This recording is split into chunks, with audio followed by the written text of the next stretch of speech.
Hi, my Python project is regarding plant seedling classification, which is to determine the species of a seedling from the image.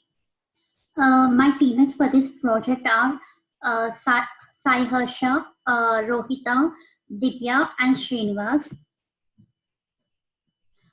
We have taken this project as this project will help us to determine the seeds, like differentiating a weed from a crop seedling, and also classifying the data through the images by training the data. Now, in the first phase,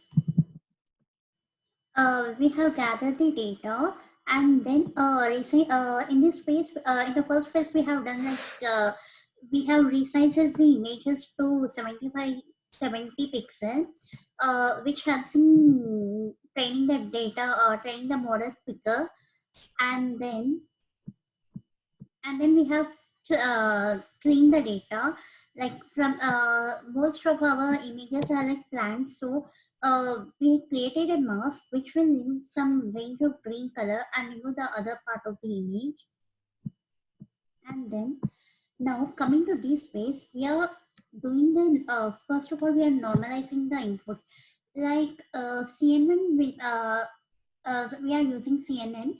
So this will use if we it will be faster if we train the data. It will train the input from 0 to 1. So for the RGB color space, which are the values from 0 to 255, we have converted the values from 0 to 255 to 0 to 1, which helps the CNN to work faster. Like, and we are category by the labels, like uh, we are encoding the image labels, like totally we have around 12 string names. We have created class array with these names, like for example common chickweed, common wheat, loose skin belt, and maize. All these were created and encoded every label by the position in this array. For example, like here is the code, and when we run the code, we can get this output. Like here you could see the different count of images of different species. And now coming to the model, in the model we are splitting the data set, like splitting the data set on training and validation set. 10% of the data become the validation set. Test size equal to 0.1, which is the 10% of the data become the validation set. And then data generator. To avoid the overfitting, we need to create the image generator, which will randomly rotate and zoom, shift and flip images during the fitting of the model. Like setting the random rotation from 0 to 180 degrees, or like setting the random zoom at 0.1, random shifting to 0.1, and set the horizontal and vertical flips. And creating the model and further part will be explained by Rohita. Thank you. Thank you, Divya. So after all the image generating part is done, um, we are we have now come in to create the model. So we are creating the model using the Keras sequential.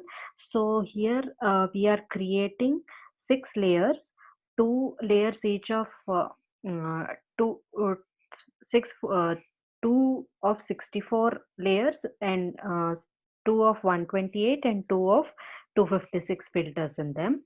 And in between each layer we are also giving a dropout layer of 0.1 in order to avoid overfitting, as well as we are adding max pooling 2 by 2 in between the layers in order to get best results. And then we are giving the activation function as relu, and in the last we are giving the activation function as softmax, and we are fitting all these layers. Uh, the last layer is the neutral net layer. In order to get all the probabilities of all the 12 classes that we have determined, we are giving this layer. As you can see, this is the output of all the layers that we have done, and we are getting all the parameters, trainable parameters and non-trainable parameters at the ending. And after training the model, and after creating the model, we are fitting the model. In this stage, the model is fitted in such a way that if you have any accuracy drops or uh, any accuracy drops in the model or any loss increases in the model, you'll have callbacks for them in order to stop training the model if there are some accuracy drops or loss increases. After this, uh, we are loading the data from the data npz and the hdfi folder, which you can see here, and we are loading the weights from there, and we are dividing the training and test data, and we are evaluating the model based on the training and the testing data, as you can see here. And um, and you can see that we have got almost 99% accuracy while evaluating our model on the trained data, and 96% accuracy while evaluating our model on the test data. And we have given 4275 samples for train evaluation, and 475 samples for the test data evaluation. So after this, we are giving the confusion matrix. Uh, i- we are printing out the confusion matrix. As you can see, this is the confusion matrix that we have got out of our model. In here, the rows, as you can see, are the instances of the classes that we have generated. As we have told before, we have 12 classes here, major classes: black grass, charcoal, etc. And this is the predicted values of the data that we are showing in the column section. So as you can see, most of the rows and the columns are matching, uh, except for some some data that is not matching in black grass. And if the data is loose silky bent, the output is showing as black grass.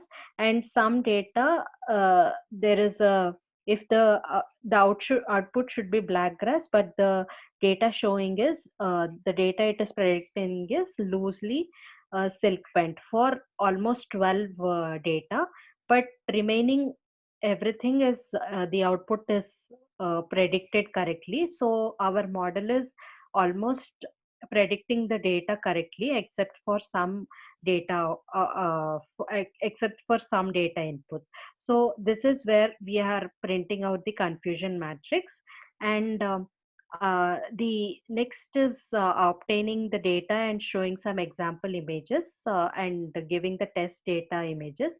And this part is explained by my friend Harsha. Thank you, Rohita.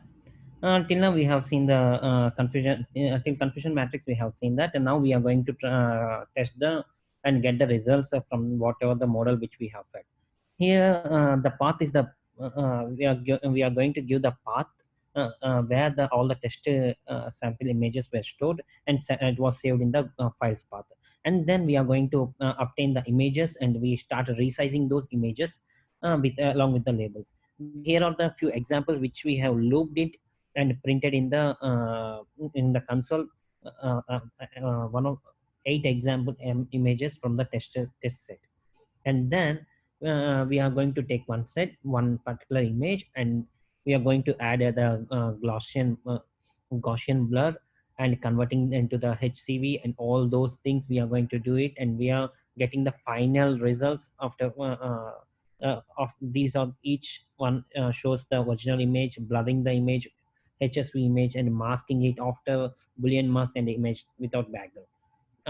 once it is done, we are those things where you can see in the final output, and these will be looped with a range of 1 to 8, so that we can get all the output of the 8 images. And then we have an option for saving all these into the files, and these will be shown in the final increment.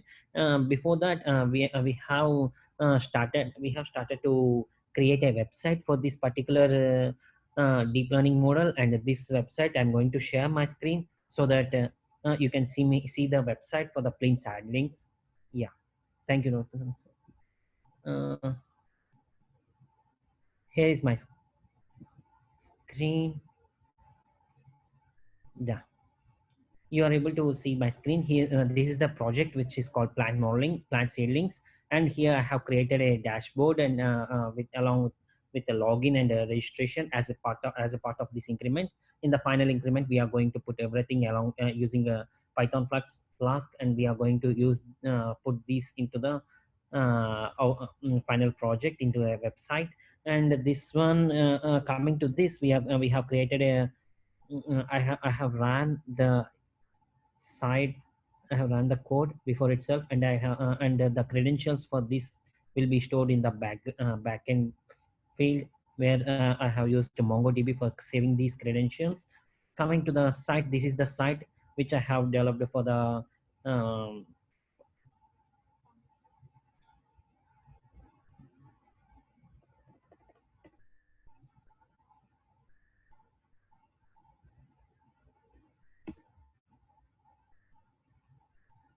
once we getting into the started, we can create the register an account. If you have already registered, you can directly go to the login.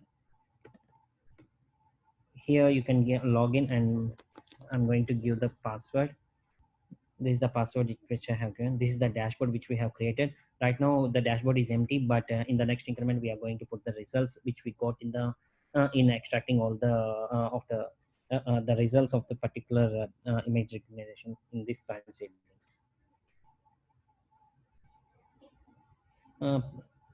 This is a complete. Thank you. That's all.